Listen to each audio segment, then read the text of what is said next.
안녕하세요. 어센트 코리아 마케팅 본부장 김윤경입니다. 모드콘에서 발표하게 되어서 매우 영광으로 생각합니다.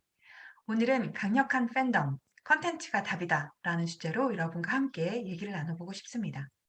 우선 저의 개인적인 얘기로 시작을 해보겠습니다. 저는 인공지능과 컴퓨터 비전을 전공한 엔지니어였습니다. 그러다 어느 날 필립 코틀러의 마켓 3.0이라는 책을 읽고 제 가슴에 강한 울림이 있었습니다. 필립 코틀러는 마케터가 상품을 파는 사람이 아니고 그 기업의 영성과 철학을 전파하는 사람이다 라고 정의를 내려주었는데요. 이렇게 멋진 일을 하는 사람이 마케터라면 앞으로 나도 진정성으로 고객에게 감동을 주는 그런 마케터가 되고 싶다 라는 결심을 하고 이제 엔지니어에서 마케터로 커리어를 전환하였습니다. 그리고 나서 10년 정도 마케터이자 CMO로서 여정이 시작되었습니다. 소비재, 헬스케어, 대형마트, 편의점, 다양한 업종에서 마케팅 업무를 진행하였는데요. 첫 번째 저의 고민이 생겼습니다. 고객의 영혼에 호소하는 진정성 있는 마케터가 되고 싶었지만 현실은 녹록치 않았습니다. 고객을 계속 숫자로만 바라봐야 되는 그런 현실에서 오는 괴리감이 있었습니다. 고객을 바라보는 관점에 대한 문제였는데요. 저는 고객을 36.5도의 체온을 가진 인간으로 바라보고 싶었는데 마케팅 업무에서는 고객을 구매자로 바라보면서 이들을 계속 매출, 이익 이런 숫자로만 바라보면서 그렇게 되니까 고객도 저희 회사를 이제 거래 대상으로만 바라보기 시작하시는 거예요. 그래서 좀 더 싼 물건이 나오면 그쪽으로 이동하는 체리 피커가 되시고 이렇게 쫓고 쫓기는 악순환이 반복되었습니다. 제가 생각하기에 디지털 경제에서 가장 중요한 경쟁력은 고객을 구매자가 아닌 하나의 인간으로 바라보는 관점, 이 따뜻한 관점이 전달되는 매체라고 생각을 했고요. 고객의 숨겨진 욕구와 니즈를 경청하고 이들과 인간적인 유대감을 맺는 것이 매우 중요한 그런 채널인데 왜 우리는 여전히 고객을 구매자로만 바라봐야 될까라는 이런 문제점이 하나 있었습니다. 그다음에 두 번째 고민이 있었는데요. 시장 전체의 고객에 대해서 고객이 진짜 원하는 것이 무엇인지 알 수 없었습니다. 그래서 모든 마케터가 어떻게 보면 부분 최적화를 하면서 밤을 새야 하는 현실이 있었습니다. 제가 CMO로 역할을 맡았을 때 제가 담당했던 조직에 굉장히 많은 마케팅 팀이 있었습니다. 근데 각각의 팀들이 다른 얘기를 하는 거예요. 마케팅 커뮤니케이션 팀은 광고를 더 틀어야 된다 그러고 상품 기획 팀은 신상품이 필요하다라 그러고 온라인 팀 입장에서는 신규 앱을 다운로드 받아야 된다. CRM 팀에서는 기존 고객한테 잘해야 된다. 프로모션 팀에게서는 할인 쿠폰을 발행해야 된다. 브랜드 팀에서는 브랜딩이 먼저다. 이렇게 전체 고객에 대한 이해 없이 개별 기능으로만 분리된 마케팅 부서는 각자의 부분 최적화를 진행하고 있었습니다. 어떤 회사의 CMO도 전체 고객의 니즈와 원칙을 파악하면서 이를 기반으로 구매 의사 결정 지도에서 이들을 그 다음에 구매 의사 결정을 도와주는데 어떤 역할을 해야 되는지 파악하기가 매우 어렵습니다. 그래서 저는 마케터이자 경영자로서 고객의 구매 여정별로 고객이 진짜 원하는 것을 알 수만 있다면 얼마나 좋을까. 회사의 소중한 그런 마케팅 예산을 정말 고객을 위해서 사용할 수 있을 텐데 또 마케터분들이 밤을 새서 하고 있는 부분 최적화 작업을 전체 최적화를 위해서 집중하게 할 수 있을 텐데 이러한 아쉬움이 있었습니다. 인간으로서의 고객, 그들이 진짜 원하는 것을 알 수만 있다면 마케터가 하고 싶은 말을 하는 것이 아니라 고객이 묻고 있는 질문에 답을 할 수가 있고 마케터가 만들고 싶은 상품을 만드는 것이 아니라 고객이 원하는 상품을 만들 수 있을 텐데 과연 어떤 방법이 없을까요? 저는 마케팅의 본질, 즉 고객의 진정한 욕구를 듣는 리스닝 마인드, 그 본질로 돌아가고 싶었습니다. 그때 다행히 이제 어센트 코리아에서 고객의 의도, 즉 인텐트를 파악을 해서 이것을 고객 구매 여정 지도, 커스터머 디시전 저니 맵으로 그려주는 그런 솔루션이 있다라는 걸 파악을 하고 이 회사로 입사해서 지금 마케팅 본부장을 맡고 있습니다. 그러면 이 회사에서 제공하고 있는 인텐트 CDJ 맵이 어떤 것인지 한번 같이 살펴보도록 하시겠습니다. 우선 인텐트가 무엇인지 파악하시는 게 중요한데요. 동사형으로 인텐트는 뭐뭐할 작정이다라는 뜻을 갖고 있습니다. 그래서 이거의 명사형이라고 할 수 있는 인텐트는 뭐뭐할 작정이다. 의도. 누군가가 어떤 행동을 할 때 그들의 숨겨진 어떤 욕구라고 볼 수 있겠죠. 우리가 누군가의 의도를 알 수만 있다면 무엇을 할 수 있을까요? 아마 그들이 지금 보이는 행동, 겉에 나타나 있는 Y를 알게 될 수 있을 것입니다. 즉, 그들이 현재 하고 있는 행동 속에 숨겨져 있는 그들의 깊은 내적 원인을 알게 되는 것입니다. 마케터가 고객의 Y를 갖게 된다는 것, 그들의 Y, 행동 뒤에 숨겨진 Y를 알게 된다면 그들이 지금 봉착한 문제에 깊이 공감하게 되고 즉 프로블럼을 파인딩 할 수 있게 되는 것이겠죠. 그다음에 더 나아가서는 그들과 같은 눈높이에서 그들과 같은 포지션에서 그들의 문제를 공감하고 그들의 친구가 돼서 함께 문제를 해결해 준다라는 것을 의미하는 것은 아닐까라는 생각이 들었습니다.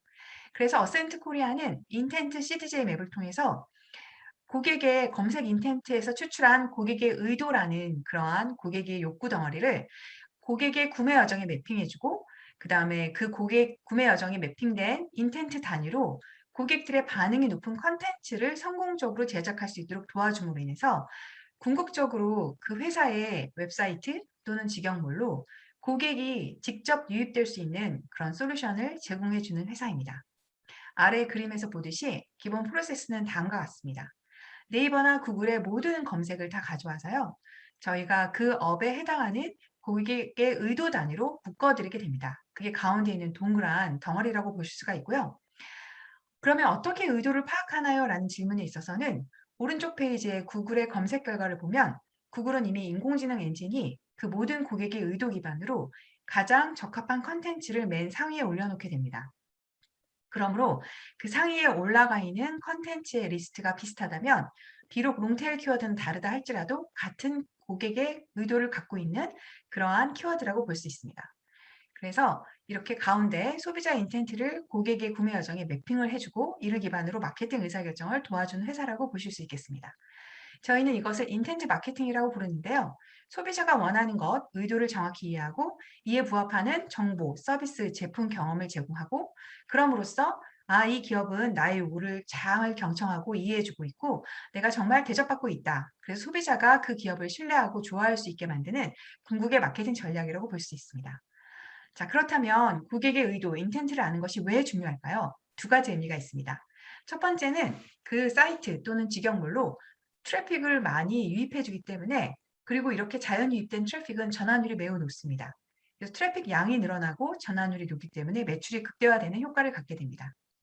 두 번째는 고객이 진짜 묻고 있는 질문에 고객의 의도를 파악한 그런 컨텐츠를 발행하게 됨으로 인해서 고객은 이 기업이 나의 질문을 잘 경청하고 있구나. 그래서 궁극적으로 브랜딩이 구축됨으로 인해서 팬덤이 형성되게 됩니다. 자, 그러면 우리가 검색 쿼리에서 어떻게 의도를 파악하는지를 조금 더 상세하게 살펴보도록 하겠습니다. 왼쪽에 보시면 검색은 원월, 그러니까 한 단어 검색과 굉장히 많은 롱테일 검색이 있습니다. 롱테일이라는 거는 굉장히 길이가 긴 검색어가 있습니다. 보시면 한 단어로 이루어진 검색은 21.7% 정도에 불과하고요. 나머지가 두 단어부터 많으면 굉장히 10개 이상의 단어로 구성된 검색어가 있다고 볼 수 있습니다. 그러면 저희 회사는 이거를 대상 키워드와 의도 키워드로 나눠서 대상은 예를 들어서 아래 보시면 짜장면이라면 짜장면이 대상이 되고요. 짜장면 맛집이라면 맛집이 의도 키워드가 될 수 있습니다. 짜장면 레시피라고 한다면 레시피가 의도 키워드가 될 수 있겠죠. 이렇게 의도 단위로 그룹핑해서 그 의도가 고객 구매 여정에 어디에 존재하는지를 매핑해주는 그런 회사라고 보실 수 있습니다. 한번 다른 업종의 사례를 보도록 할까요? 다른 업종의 사례라고 한다면 이제 보험을 예를 들어 볼게요. 종신보험 필요성, 이럴 때는 종신보험이 대상 키워드가 되고요. 필요성, 가입 이유, 이런 게 의도 키워드가 됩니다. 종신보험 일환, 나무위키 같은 경우에는 일환, 나무위키가 정의라는 그런 의도를 갖게 되는 것이고요. 비교, 추천, 상품, 종류 이런 것들은 상품 발견이라는 그런 의도를 갖게 되는 것입니다. 이렇게 굉장히 다양한 키워드들을 그 키워드가 진짜 알고자 하는 것, 그러한 의도 기반으로 묶어주면서 검색 의도에 부합하는 컨텐츠를 만들어드리고 이를 검색 결과 첫 페이지에 노출해 주는 데 도움을 주는 것이라고 볼 수 있습니다. 인간으로서의 고객 그들의 인텐트를 알 수 있다면 우리는 무엇을 할 수 있을까요? 가운데 보시면 굉장히 다양한 키워드들이 서치 쿼리가 존재하는 걸 볼 수 있는데요. 이것을 의도 단위로 묶었을 때는 어떤 자동차 종류 뒤에 골프백이 들어간다라는 거는 트렁크에 골프백이 몇 개 들어가? 이런 질문이고요. 자동차 모델 뒤에 유모차가 들어간다는 거는 이렇게 큰 스토끼 같은 유모차가 트렁크에 들어가? 라는 걸 질문하는 거라 볼 수 있습니다. 그다음에 자동차 모델 뒤에 차박, 캠핑 이런 것이 들어간다라는 거는 이 차가 차박을 하기에 굉장히 편리한 회사야? 라는 걸 물어본다라는 걸 볼 수 있습니다. 이렇게 다양한 롱테일 키워드는 저희는 공간 활용이라는 의도 단위로 묶어드림으로 해서 고객이 이러한 질문에 가장 적합한 답을 얻을 수 있도록 컨텐츠 가이드라인을 드린다고 생각하시면 될 것 같습니다. 더 나아가서 여기 차박이라는 이제 키워드가 올라오는 걸 보시는데요. 이게 2017년도에 저희가 한 거예요. 그 당시에는 차박이라는 단어도 굉장히 생소했을 시점인데 이때 차박이라는 단어가 굉장히 급격하게 증가하는 걸 보고 저희가 이 자동차 회사에 지금 만드시려고 하는 SUV는 고객이 물리적인 이동 수단이 아니라 어떻게 보면 라이프 스타일 이동으로 자동차를 생각하고 있는 것 같습니다. 그래서 이 자동차에 대한 브랜드 포지셔닝을 좀 바꾸시는 게 어떨까요? 라고 해서 결과적으로 자신들의 업을 물리적 이동 수단이 아니라 라이프 스타일의 이동이라는 그렇게 업을 정의를 바꿔서 브랜딩을 새로 한 경우입니다. 이 자동차 모델은 지금 검색하시면 대부분의 컨텐츠가 차박 컨텐츠로 구성이 되어 있고 차박하면 대표적인 브랜드로 포지셔닝 되어 있는 걸 보실 수가 있습니다. 이렇게 구글의 검색 결과를 보시면 우리가 그 사람의 검색 의도를 알 수 있는 굉장히 다양한 소스가 있는데요. 첫 번째로는 여기 파랗게 표시한 스니펫 이런 부분들이 구글이 파악한 그 의도에 가장 적합한 정보라고 보실 수가 있습니다. 또 저희는 검색 결과에 상위에 있는 컨텐츠를 분석을 해서 이러한 질문에 가장 적합한 컨텐츠는 최소한 이런 단위로 이런 토픽으로 이런 비중으로 구성돼야 되는구나라는 걸 파악을 해서 컨텐츠 가이드라인을 드리게 되고요. 그다음에 suggested 키워드도 저희가 어떤 이제 시드 키워드가 있다 그러면 관련해서 굉장히 다양한 키워드 셋을 모아서 그 그다음에 그 브랜드, 그 모델, 모든 프로덕트에 해당하는 모든 키워드를 다 수집한 다음에 실질적으로 발생하는 모든 롱테일 키워드의 집합을 다 만들어낸다라고 보시면 될 것 같습니다. 이렇게 만들어진 롱테일 키워드가 실질적으로 어느 정도 쿼리가 존재하는지를 키워드 검색 볼륨과 매핑시켜서 지금 발생한 롱테일 키워드의 볼륨까지 파악을 하고 그 다양한 롱테일 키워드를 저희가 의도 단위로 묶어드린다고 보시면 될 것 같습니다. 이거는 이제 전자회사에 저희가 글로벌 서비스를 진행할 때 했던 사례인데요. 어떻게 보면 그 회사는 이제 냉장고를 파는 회사였지만 브랜드 키워드도 존재하긴 하지만 논브랜드 키워드가 훨씬 많았습니다. 그래서 브랜드 키워드는 한 연에 1,000만 회 정도의 키워드 볼륨이 있었는데요. 논브랜드 키워드 같은 경우 연에 3천만 건의 논브랜드 키워드가 있었어요. 그래서 저희는 그때 그 회사에게 브랜드 단위로 검색하는 것이 아닌 논브랜드 단위로 검색하는 것이 훨씬 볼륨이 많기 때문에 여기에 해당하는 컨텐츠를 통해서 사이트를 유입을 시켜야 된다라고 제안을 해드렸습니다.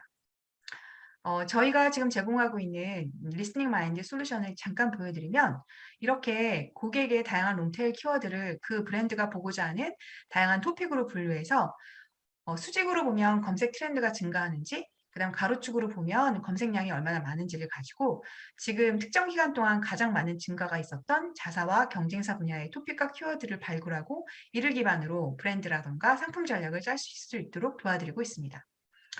또 어떻게 보면 검색은 사람들이 이제 비보조 인지를 하는 가장 훌륭한 고백의 창이라고 볼 수 있는데요.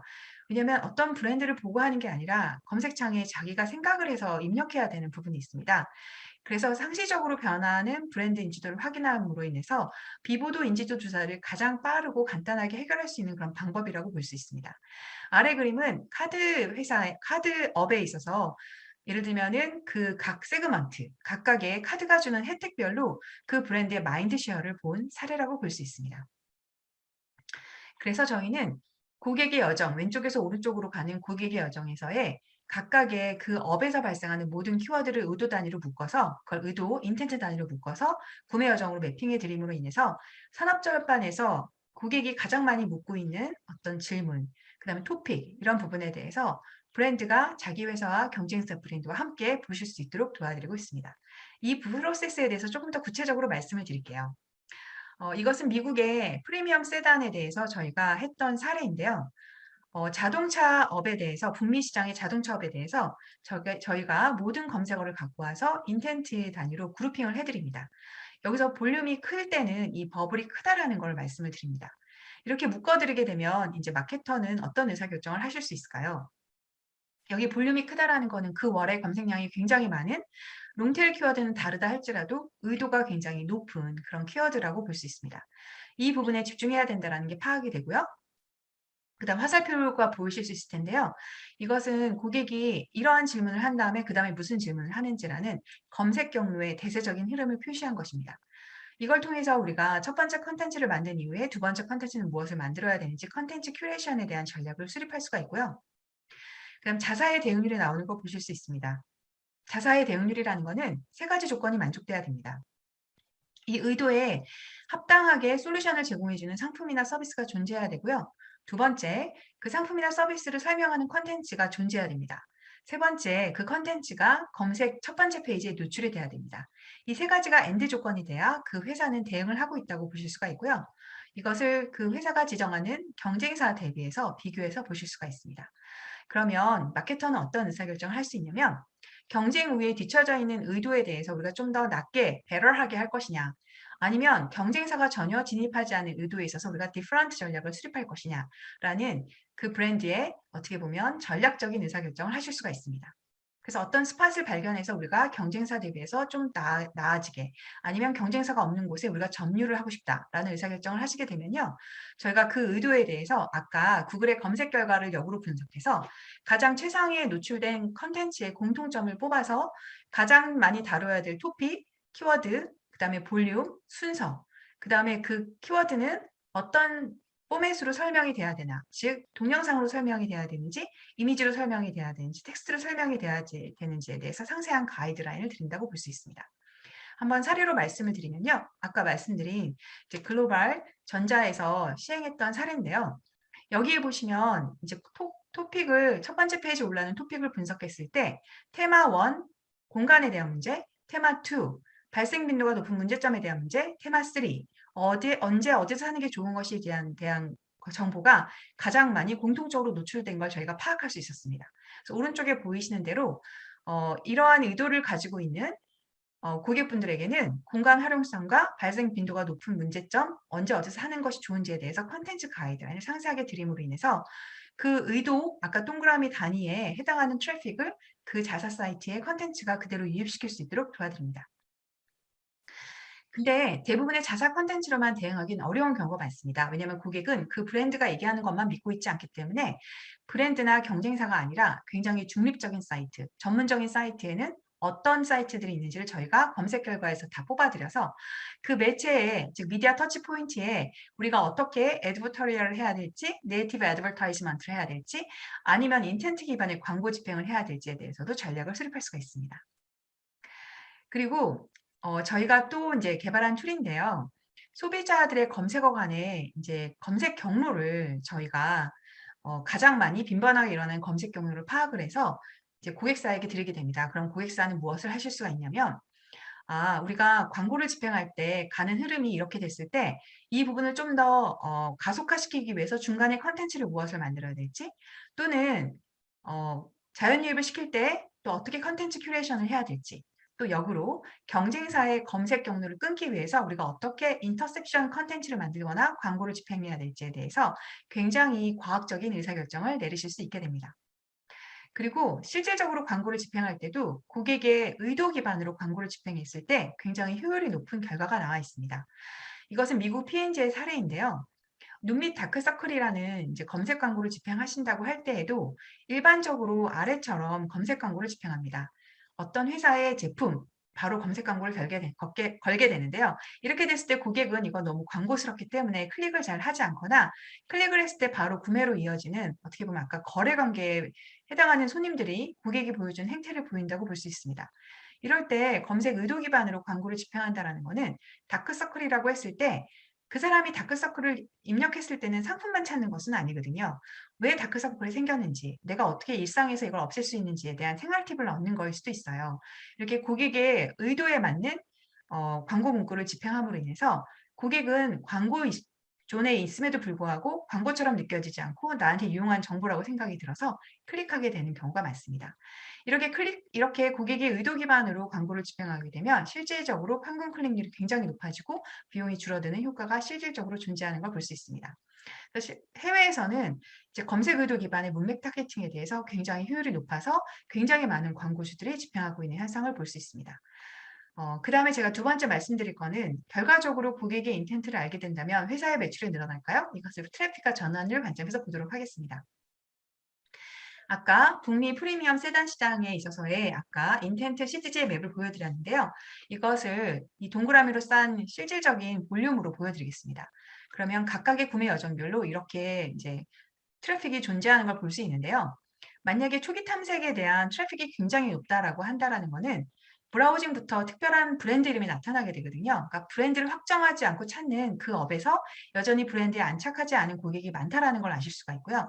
브라우징 단계에 굉장히 검색이 많다라는 거는 특정 브랜드를 언급하고 비교하는 그런 검색 횟수가 많기 때문에 여기에는 굉장히 브랜드 간의 경쟁이 치열하고 이미 어떤 특정 브랜드로 안착한 고객이 많다라고 보시면 됩니다. 그다음 익스피리언스 부분에 검색량이 많다라는 거는 어떤 브랜드나 프로덕트에 대해서 굉장히 관심이 많아서 집중적으로 보고 계시다라고 보실 수 있고요. 컨퍼메이션이 많다라는 거는 실질적으로 구매 직전에 내가 할인이라던가 쿠폰, 파이낸셜 베너핏 등에 대해서 검색하시는 고객이 많다라는 걸 볼 수가 있고요. 마지막에 구매 이유에 대해서 질문이 많다라는 거는 이 상품을 구매한 이후에 어떻게 좀 더 잘 쓰지 이런 부분에 대해서 고객들의 질문이 많다라는 것으로 보실 수 있습니다. 근데 저희가 이제 퍼포먼스 마케팅을 진행할 때는 사실은 구매 확정 단계에만 집중돼서 돈을 집행하시는 걸 볼 수 있어요. 그리고 웬만큼 돈이 많지 않으면 이 분야를 많이 커버할 수가 없죠. 그래서 이 부분에만 집행하는 걸 저희는 원치 않고요. 진짜 컨텐츠를 만들어서 고객이 상시적으로 검색할 때 자연적으로 유입될 수 있도록 도와드리고 싶은데요. 저희가 만나본 모든 고객사분들이 이 전체 그 업에서의 트래픽에서 1% 정도도 자연 유입을 시키지 못하고 있는 걸 보실 수가 있습니다. 저희가 90개 나라의 30개 업종에 대해서 프로젝트를 많이 진행해 봤는데 대부분 같은 현상을 나타내고 있었습니다. 그래서 저는 이 98.1% 우리가 놓치고 있는 고객을 어떻게 할 것인가라는 부분에 있어서 브랜드 확정하기 전에 브랜드를 비교하고 상품 경험을 탐색하는 부분, 구매 혜택을 확인하는 부분, 구매 후 서비스에 대해서 확인하는 부분에 대해서 어떻게 우리가 인텐트 기반의 콘텐츠를 만드는지 전략을 짜드리고요. 이를 기반으로 키워드 전략을 수립할 수 있다라고 보실 수 있습니다. 이제 프로젝트를 하는 순서를 보시면 시장의 전체 볼륨을 아까 보여드린 검색어에서 추출한 인텐트 기반의 CTJ 맵을 통해서 파악을 한 이후에 테크니컬 SEO를 통해서 기초 기반 공사로 그 웹사이트가 검색 엔진에 읽혀지지 않는 그러한 테크니컬한적인 문제를 해결하는 부분을 먼저 하고요. 그 다음에 기존의 컨텐츠가 있지만 고객의 의도에 맞지 않기 때문에 첫 번째 페이지에 노출되지 않는 부분들을 해결해 드리는 기존 컨텐츠 개선 가이드라인을 드리게 되고요. 그 다음에 세 번째는 의도는 굉장히 많이 존재하는데 검색 볼륨도 굉장히 많은데 컨텐츠가 없는 부분에 대해서 신규 컨텐츠 기획에 대한 가이드라인을 드리고 더 나아가서는 그 업에 대해서 묻고 있는 브랜드 컨텐츠 기획에 대해서 가이드라인을 드리게 됩니다. 이렇게 자연유입된 트래픽은 굉장히 전환율이 높습니다. 검색 광고 대비해서도 5배, 디스플레이 광고 대비해서도 36배나 높으신 걸 볼 수가 있어요. 그리고 저희가 애플리케이션을 만드신 회사인데 웹사이트에 대해서 신경을 안 쓰시는 회사에 대해서는 이렇게 고객의 의도 기반으로 웹사이트를 만든 다음에 고객이 그 웹사이트의 컨텐츠에 대해서 어떻게 반응하는지를 보고 그것을 기반으로 가장 반응이 높은 것 위주로 애플리케이션을 기획하셔라라고 조언을 드리고 있습니다. 이렇게 저희가 검색 자연유입에 신경 써야 되는 이유가 이전에 2017년도에는 네이버의 점유율이 80% 정도였다면 지금은 구글의 점유율이 40%가 넘어갔어요. 그래서 정말 정보를 찾는 사람들을 위해서 구글에 대해서 검색에 대응을 해야 되고요. 구매 과정에 있어서 검색이 주는 영향도는 추가적으로 설명하지 않으셔도 잘 아실 거라고 생각을 합니다. 그다음에 구글의 검색 결과에서 보시면 오른쪽 페이지에 구글은 2.8% 정도 트래픽만 광고에 몰아주고 나머지 20배가 넘게는 자연 유입으로 트래픽을 몰아주게 됩니다. 그러므로 저희가 컨텐츠만 잘 만들게 되면 구글의 검색 페이지 상위에 노출됨으로 인해서 굉장히 많은 트래픽을 가져갈 수가 있습니다. 일본에서도 이제 구글이 40% 정도밖에 안 됐던 시점이 있었는데요. 40%를 넘는 순간부터 급격하게 늘어서 지금은 구글의 점유율이 80%가 넘게 됩니다. 이렇게 구글의 점유율이 높은 나라에서는 검색 에는 최적화에 대해서 굉장히 많이 투자를 하고 있는 모습을 볼 수가 있고요. 구글은 특히 첫 번째 페이지에 노출되는 것이 굉장히 중요합니다. 그래서 구글이 이미 AI를 통해서 파악한 의도 기반의 콘텐츠를 작성하는 것이 매우 중요합니다. 자, 결론적으로 우리 고객의 인텐트를 알게 된다면 회사의 매출이 늘어날까요? 그 부분에 대해서 저는 맞습니다. 매출도 결국 고객의 인텐트에서부터 시작됩니다. 라고 말씀드릴 수가 있고요. 이 부분은 이제 마지막 부분인데요. 검색어에 담긴 인텐트 정보를 알게 되면 결과적으로 고객 중심의 비즈니스 구축이 가능해집니다. 이렇게 검색어를 통해서 의도를 파악하게 되면 고객이 묻고 있는 다양한 질문에 대해서 파악을 하실 수가 있어요. 고객이 묻고 있는 관심사, 중요하게 생각하는 것, 이런 부분에 대해서 파악을 할 수 있기 때문에 그 회사에서 고객 중심의 경영을 진행함에 있어서 굉장히 중요한 단초가 됩니다. 그래서 혁신적인 기술을 발견하는 부분이라든가 상품에 대해서 기회를 조기에 발견하고 상품 개선 포인트를 발견하는 부분, 전문적인 신뢰 채널을 발견하는 부분, 더 나아가서 충성 고객의 니즈를 발견하고 마케팅에 있어서 인텐트 기반으로 프로파일링, 세그멘테이션, 타겟팅을 하는 부분, 세일즈에서도 디맨드 제너레이션, 디맨드 너처링, 디맨드 팔로우업 하는 부분. 그래서 또 더 상품을 판매한 이후 그때부터가 본격적인 시작이죠. 고객이 자주 묻는 질문들, 고객의 불만을 선제적으로 대응하는 부분, 고객의 성공 경험을 전파하는 부분에 있어서 이렇게 인텐트 중심의 CDG의 맵을 가지고 고객 중심 경영을 시작할 수 있다라고 저는 확신합니다. 네, 그래서 고객 중심 마케팅을 실행하기 위해서 이렇게 검색어에서 파악한 고객 의도 기반으로 결과적으로 마케팅의 본질, 고객의 진정한 관심을 기반으로 고객의 검색에 답변을 하는 그런 방식으로 진행을 하시게 되면 고객과 진정한 관계를 맺으실 수 있을 뿐만 아니라 트래픽도 얻고 그다음 매출도 얻게 됩니다. 여기까지 오늘 제가 준비한 발표를 마치도록 하겠습니다. 추가적으로 궁금하신 부분이 있으시면 편안하게 질문해 주시기 바랍니다. 감사합니다.